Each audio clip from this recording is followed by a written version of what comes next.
We closed our course in analytic philosophy, movements in analytic philosophy, by considering what's happening in philosophy at the present time, or within what's broadly still understood to be analytic philosophy in America and Britain at the present time. I'm going to divide this, for the sake of simplicity, into three broad camps or categories. First of all, I think there's been a revival of positivism, a kind of Neopositivism, if you like, that is embodied in the projects of those who are trying to develop a philosophy of mind that will reduce all of our sentences about mental states, like what we believe and know and feel and so forth, and translate those or identify those sometimes with statements about brain states, neural processes, and the like. The earlier version of this project, the behaviorist project, did not succeed. It turned out to be impossible to find a kind of set of observable public behavioral manifestations of these kinds of states that would always correspond with having the mental states. Not everybody that's angry is going to frown. Not everybody that's that wants it to clear off is going to go out and look up at the sky and so forth. I mean, there's just no way of having a behavioral test for some mental states. But recent developments in the science of the brain and so forth have given new hope and new inspiration to this movement, with the idea that this is one area in which our language or our talk about things seem to resist reducibility to talk about physical processes. And yet, the more progress that the sciences make here, the more hopeful some people are anyway that we'll be able ultimately to pull this project off. So on the one hand, there's a lot of interest in artificial intelligence, the attempt to construct machines, computers of various kinds, that will exactly mimic what human beings do when we would say they're thinking or desiring or wanting things and the like. That way, it would be some evidence or some confirmation of the claim that thought is no more than mechanical physical process. On the other hand, starting from biological research and neurobiology, chemistry of the brain and so forth, there's an attempt to show that the correlation between various things that the mind does, between memory and perception and so forth, that there's one-on-one correlations between those mental processes and corresponding brain processes, and that ultimately we'll just be able to either, possibly anyway, the goal would be, I suppose, ideally to eliminate talk about mental states altogether and to stick with the scientific language game, you might say. Some people think that's very likely to happen. Other people think there's no way it's going to happen, that this kind of language of the mental can't be eliminated or reduced in that way. Even some who are themselves materialists and naturalists don't think the language about the mind is going to translate into language about brain states. So that's one project that I think is going on in philosophy, and I take it to be very much in the spirit of the positivist project. There are at least two other, I think, interesting things going on in philosophy right now, but they're very much opposed to one another. There's the development of anti-realism in philosophy in a kind of full-blooded way by Michael Dummit, British philosopher, and the American philosopher Richard Rorty. And opposed to that is a development of a new kind of realistic view, coming out in part of the tradition of G.E. Moore, Thomas Reid, J.L. Austin, and so forth, this effort to turn the methodology of linguistic analysis and of appeals to common sense and the things we do know and so forth, to use those things to try to solve some of the outstanding problems in philosophy, or to try to at least offer a kind of coherent view of some of those problems, to in fact construct systems, to go back to the constructive project of philosophy, not just the purgative project. So first, anti-realism. Michael Dummit, still living today and writing and speaking on this topic, has proposed in recent years an attack on realism, an attack on the view that there is a way things are independently of the way we know them to be, or we can determine them to be, and so forth, independently of language and thought.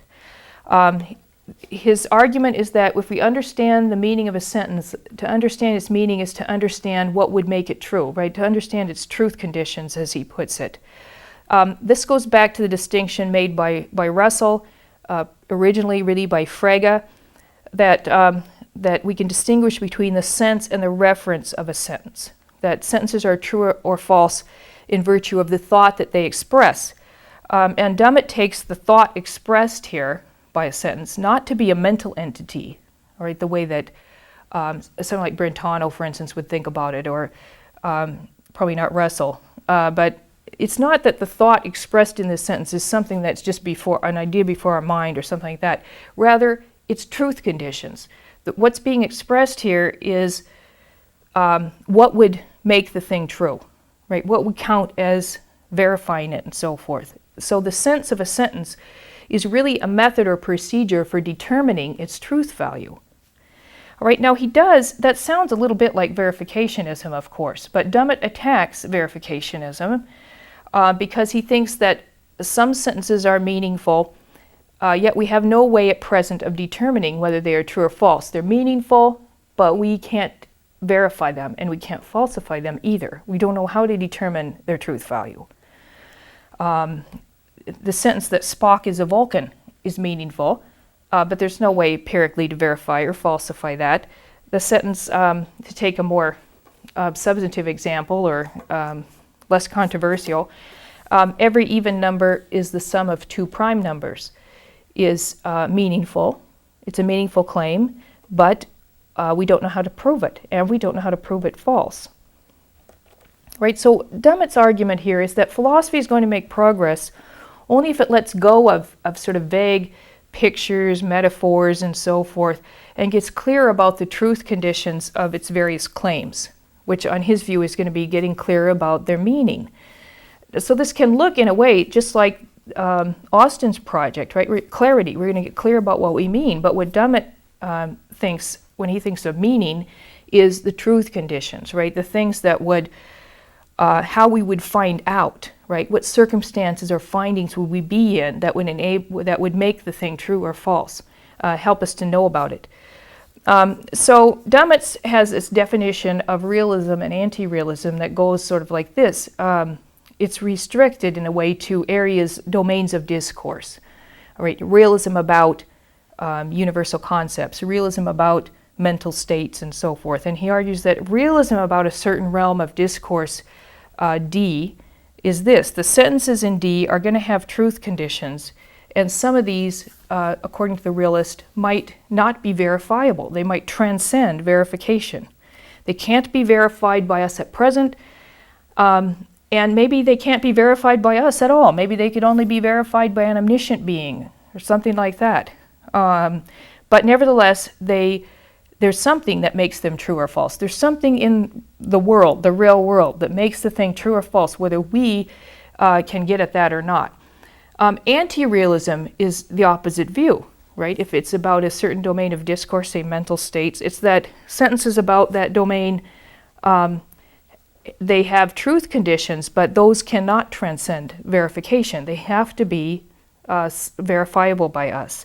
We have to know how to go about determining their truth value. All right, and there are two arguments here DUMMIT gives against realism.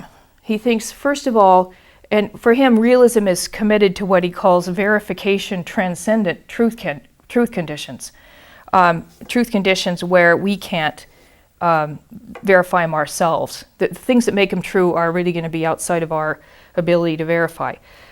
So realists think that there are truth conditions of some claims, even if we don't know what these are. DUMMIT argues we can't know what they are.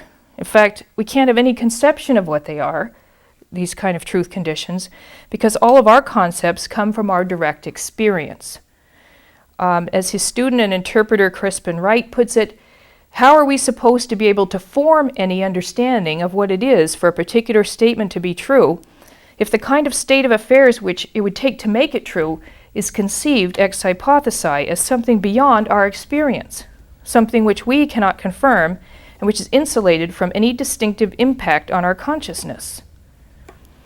Right? So we're trying to describe what would make this thing true, but we have to use our own concepts, and on this view, all of our concepts are drawn from our own experience. So how can we conceive of something that would confirm this, which is somehow outside of our own experience? Right? We can't. All of our concepts have to come from direct experience. Now, in reply to this, I suppose you could say, well, suppose we disagree. What if not all of our concepts come from direct experience? Maybe some come someplace else. Maybe we get concepts just by reflecting on our own acts of thinking, our own consciousness or something. I mean, the ordinary person does think that, seems to me, ordinary language, you might say, in Austin's view, is committed to realism here. Just to take one example, the ordinary person thinks that even though we don't know what was Nero's last thought before he died, there was some thought of his that was his last thought before he died. I mean, there is something that was the last thing he thought about before he died. We don't know what it was, but there is a fact of the matter there. Whereas anti-realism would say, well, if we don't know any way to verify or falsify that claim, if we don't know how, what we would do in order to find out that it's true, then although it might be meaningful to talk about, it's not a claim that there's no fact of the matter that will make it true. There is no fact of the matter there. I think that Dummit's insistence here on a kind of verifiability is very reminiscent of the verification criterion of meaning. That is, it's very restrictive. It reminds us again of positivism. And the problems that the verification criterion faced were numerous, as we've already seen. We've already done that. We've been there, you might say. We looked at that problem. Nevertheless, Dummit thinks that he's not right here necessarily proposing a verification criterion of meaning in the positivist sense, but he is, I think, trying to show that, or trying to argue anyway, that if we don't know how to, we don't have any method, and of course he thinks that most of the methods are going to be empirical ones, but if we don't have any method for determining whether the thing's true or false, then it isn't true or false. It's not that it's false, of course, but it's not true either. It's neither one. His second argument against realism is that realism can't explain how we would manifest our knowledge of these kind of verification transcendent truth conditions. As Dummit accepts the later Wittgenstein's claim that meaning is use. So if I understand what a sentence means, I know how to use it, when to use it, when not to. But I don't know when to use the sentence. Let's suppose I believe that Nero's last thought was a curse. All right, that he was blaspheming, his last thought before he died. So how do I know when to use that sentence? Nero's last thought was a curse, because I can't figure out what conditions, when it would be justified to say it. I don't have a procedure for deciding how I would know when that was true and when it was false. All right, now, in reply to this, that's true, we don't know, let's say, right? But in reply, some are simply going to reject the claim that meaning is use, right? They're going to say, I can understand a claim perfectly well, even if I don't know how I would go about when to use it. Like, it's how I would go about checking out its truth or falsehood, when it would be okay to say it, or when I would be justified in saying it. I mean, after all, this seems to happen to us all the time. We're listening to reports on the news, reading the paper and so forth, reading a popular science magazine. One I read recently talked about this many worlds interpretation of quantum mechanics. I think there's probably a fact of the matter. Either that's the right interpretation or it isn't, but I have no idea about how to go about checking out whether it's true or false, and when I would be justified in saying the many worlds interpretation is the way to go. That's the truth of the matter. So this just seems counterintuitive, I think, to many people. I mean, I do think that common sense is committed to a form of realism, and Dummit here is in effect using, I think, the kind of ghost, the specter in a way of positivism, verificationism, and so forth, to call into question or to bring into doubt a skeptical agnosticism here about whether there really is even a fact of the matter. All right, so this is a matter of introducing epistemic constraints on the truth. All right, anti-realism of this kind that we find in Dummit identifies truth with warranted assertability. right? Something is true if we're warranted or justified in asserting it and claiming it. And maybe other notions that could somehow be constructed out of warranted assertability. If we don't have a procedure for determining whether a proposition P is true or false, we have to give up the law of the excluded middle, right? We can't insist on this view, on the anti-realist view, that, well, the proposition is either true or it's false. We have to, and we can't say it's neither true nor false either, all right, for the same reason. That is, we don't know how to determine whether it's true or false, so we can't say it's true, we can't say it's false, and we can't say it's neither true nor false. We just can't say anything about its truth conditions at all. Right now, this is odd. It gives up a very old and respected law of logic that we, certainly common sense seems committed to and so forth. Furthermore, we don't really know always what we are warranted now in believing on this view. DUMMIT himself is fairly tolerant here. He's kind of pluralistic, you might say, liberal. On his view, even though he himself, as you can see, is pretty committed to kind of strict empiricism and so forth, his view is, well, it's whatever we're warranted in asserting, and different communities might allow you to say some things that maybe his philosophical community or his group of friends you couldn't say when you're with them, but maybe when you're at church you could say them and so forth, and people would let you say them, and okay, if that's what people think you're justified in saying in those contexts, fine. He's not going to try to necessarily bring down the axe on your neck. One of his followers, one of his colleagues, however, Crispin Wright, who's done a lot to try to interpret and extend this model, he argues that many areas of our discourse can't even make it into the debate between realism and anti-realism. They don't even come up for consideration, you might say, as to whether or not we should take them in a realist way, as having answers ultimately, or in the anti-realist way, as there being no way of deciding and so forth. He wants to say they're not truth apt in the first place. They're not candidates for consideration. What kinds of discourse would not be candidates for consideration? Well, on Wright's view, as this is not going to surprise you, I think, there are going to be sentences about morals and values, claims about the external world outside of our perceptions, claims of mathematics, past historical events, like Nero, whatever he did or thought, claims about private mental states, and so on. Right? These are the sorts of claims, you remember, that the positivists were saying we'll never be able to verify or falsify these kinds of claims. So Wright just wants to rule them out in the beginning. All right? The only ones we're going to take seriously are going to be statements made in the sciences, where we can verify or falsify them. So we have the return of a very ambitious form of scientism, only with a velveted fist, if you like. The idea is that there's no bigotry here, right? It's just that we don't know how to empirically verify some of the claims you want to make about God or morality or whatever. We don't know how to empirically verify those, so let's just set them aside. We're not going to deal with those. But in setting them aside, they're never going to come up again. They will never resurface. Right now, this has invited, as you might expect, a pretty indignant reaction from some other philosophers. After all, why should we care what's warranted by somebody else's standards? Right? Don't we already have an idea about what we're warranted in saying, or what's truth apt, and so on? Why should we accept Wright's restrictions here on what can go into the realism anti-realism debate in the first place? For somebody who is very agnostic and skeptical about what we can know, it's odd how much people sometimes think they do know about what kinds of language are candidates for describing something substantive and which ones are already ruled out in the beginning.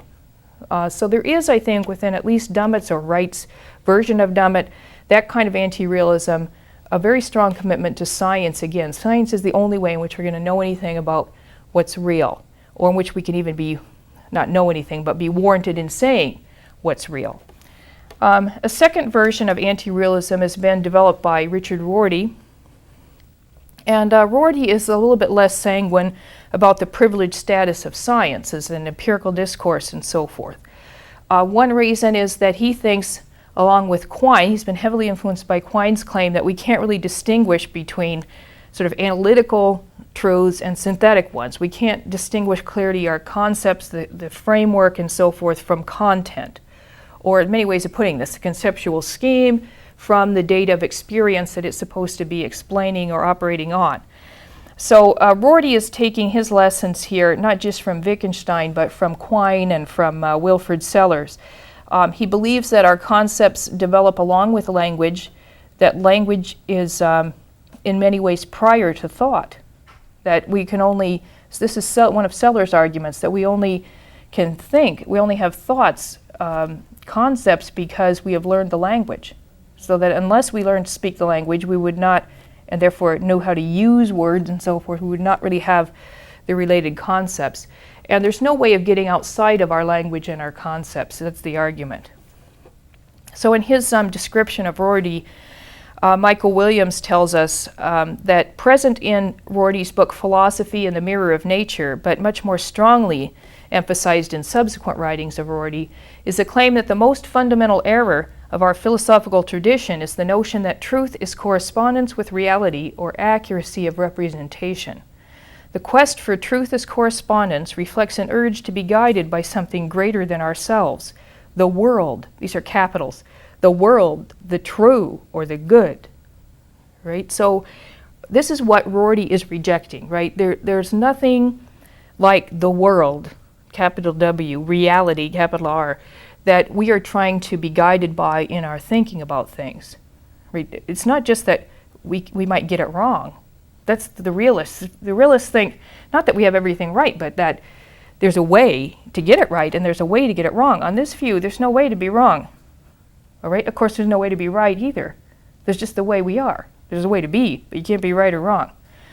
So this isn't really abandons, at this point, any effort of any kind to solve philosophical problems, right, which tend to be problems about what is the case.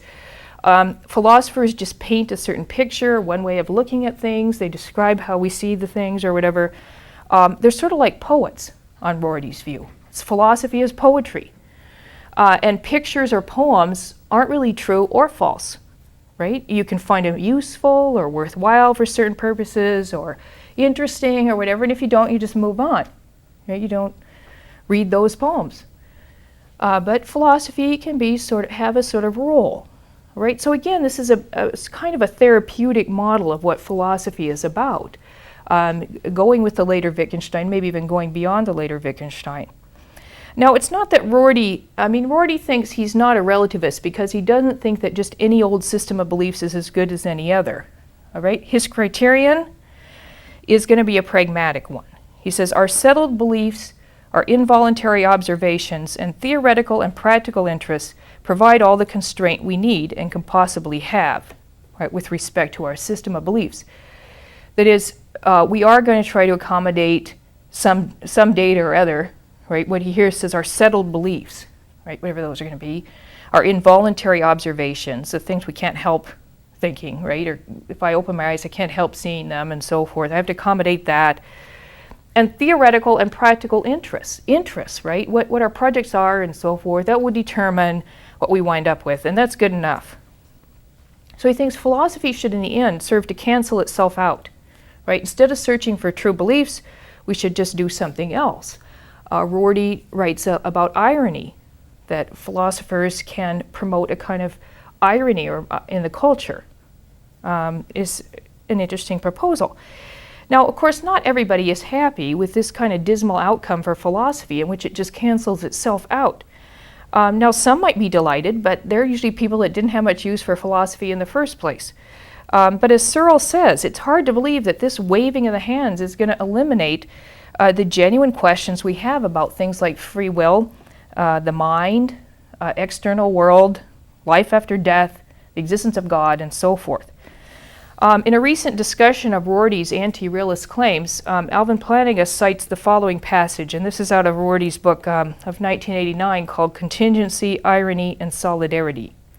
Rorty says, to say that truth is not out there is simply to say that where there are no sentences, there is no truth, that sentences are elements of human languages, and that human languages are human creations. All right, so now what can this mean?